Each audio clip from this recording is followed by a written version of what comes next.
Napapanood tayo dito. Isa siyang negosyante. Negosyo siya, no?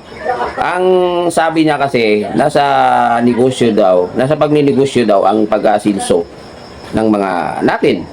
So, para bang, alam nyo guys, no? Ang pagkakaintindi ko sa kanyang sinabi, para bang gusto niya na lahat tayo ay magninegosyo. At marabang minamaliit na yung mga trabahante. Yung mga empleyado, di ba? Kasi sinabi niya, nasa pagninegosyo ang pag-asinso ng tao. Kung mananatili ka lang daw na empleyado, hanggang doon ka lang daw. Hindi mo raw matatanggap ang iyong pangarap. So, ayan guys, no, ang nakikita ko, yung kanyang business niya ay manukan. Siguro, manukan, nagtitinda siya ng manok. No? So, sa mga mga salita, no? Hindi ako sangayon doon sa kanyang sinasabi. Hindi talaga po pwede guys na tayong mga tao ay magninegosyo lahat. Di ba? O di na natin, walang walang trabahante. Negosyo mo, manukan. Tanungin kita, sino yung gumagawa ng pagkain ng manok? Di ba negosyante, mga trabahante? Hindi ka makapagnegosyo kung walang mga empleyado. Di ba? Ang paggawa ng page, bago ma-produce, no, bago magiging page yan ng pagkain ng manok, dumadaan yan sa kamay ng mga empleyado, yung mga nagtatrabaho. Galing sa taniman, pinrases, hanggang dinala sa makina, hanggang sa naging finished product siya, inilagay sa sasako at i-deliver doon sa mga nagtitinda ng mga page. So, kailangan mayroong empleyado. Wag kayo, kung ikaw negosyante ka, dapat kang magpasalamat sa mga empleyado. Maswerte ka lang dahil may puhunan ka at nagkaroon ka ng idea kung paano magnegosyo ng manok. Yung marami siyang manok, no, nagkatay siya ng manok, tapos yung negosyo, binenta niya. Wag ganon, no? Wag ganon. Wag pangit 'yun eh. Di ba? Katulad ko, empleyado ako. Masakit din sa amin bilang kaming mga empleyado. Dahil lahat ng negosyo, kahit anong klaseng negosyo 'yan, magnegosyo ka man ng bagoong, di ba? Magnegosyo ka man ng gulay. Bago mo makuha yung gulay na 'yan, no? Bago mo ibenta, kay negosyante ka nga. Bago mo yung maibenta yung bagoong, dumadaan 'yan sa mga empleyado. Hindi po pwede na iniingganyo mo lahat ng empleyado ay magnegosyo. Kasi kung walang empleyado, lahat na lang ng taong magnegosyo, walang negosyo na mangyayari. Di ba? Sinong gagawa ng mga product na ibebenta mo? Yung manok mo. Di ba? Kinarga yan sa truck. Kinatay yan. Bago yan nakarating sa'yo, ang daming prosesong nangyayari yan at ang daming empleyado na involved yan sa negosyo mo. Kaya wag mong hamunin o wag mong pagsabihan lahat ng mga empleyado na magnegosyo.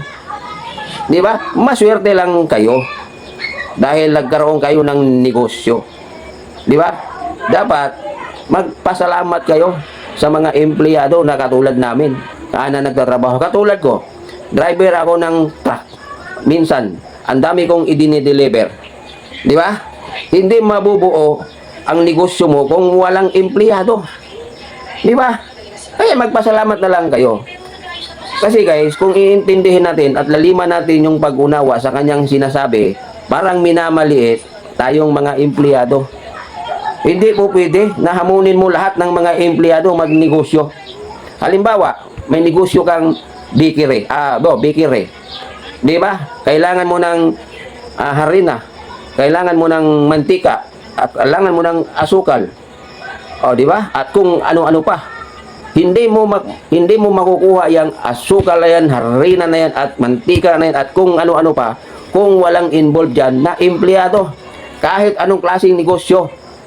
No, hindi mabubuo ang isang negosyo kung walang empleyado. Di ba? Ikaw nga, nagninegosyo ka. May negosyo ka, di ba? Anong negosyo mo? Manukan. Bikire. Kailangan mo pa rin ng empleyado eh. Bakit? Yung tagaluto mo ng tinapay, di ba empleyado yan? Kung magnegosyo yan, sinong magluluto ngayon sa tinapay mo? Sa pandesal mo? Di ba? Sinong kakatay sa manok mong negosyo? Sinong magpapakain sa mga manok na yan? Sinong nagpapalaki? Nung mula ng sisiw, itlog pa lang yan sila, naging sisiw hanggang sa lumaki at kinatay hanggang sa nakarating sa'yo.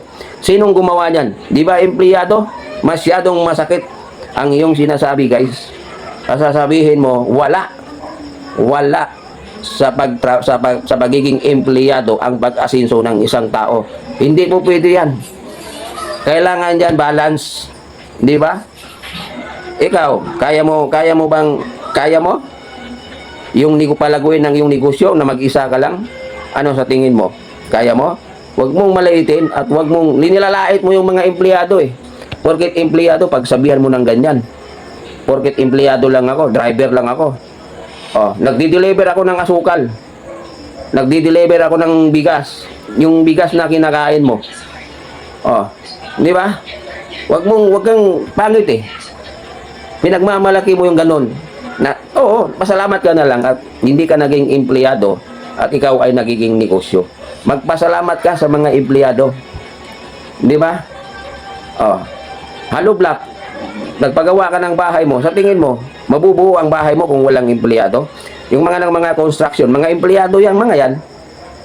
Tapos kung makapagsalita ka, guys, kung ikaw negosyante ka ngayon at nagiging successful ka sa iyong negosyo, malaki mo yung negosyo mo or maliit mo yung negosyo mo, kahit naggulay-gulay ka lang, magpasalamat ka at mayroon tayong mga kababayan na katulad namin, ano, na habang buhay magtatrabaho, habang buhay magpapaalipin, no, sa mga negosyante, nagiging empleyado. Kailangan kahit anong negosyo mo, kahit anong klaseng negosyo, kaya huwag kang magyabang kung naging successful ka sa iyong negosyo. Kailangan mo kaming mga empleyado. Hindi mo mararating ang katayuan mo sa buhay, hindi mo mapapalago ang iyong negosyo kung anong mayroong negosyo ka ngayon kung wala kaming mga empleyado. Isiksik nyo yan sa kukuti nyo at tandaan nyo yan. Magpasalamat kayo na mayroong kayong makikitang mga masisipag na mga empleyado. Huwag mong ipagmamayabang ang iyong negosyo.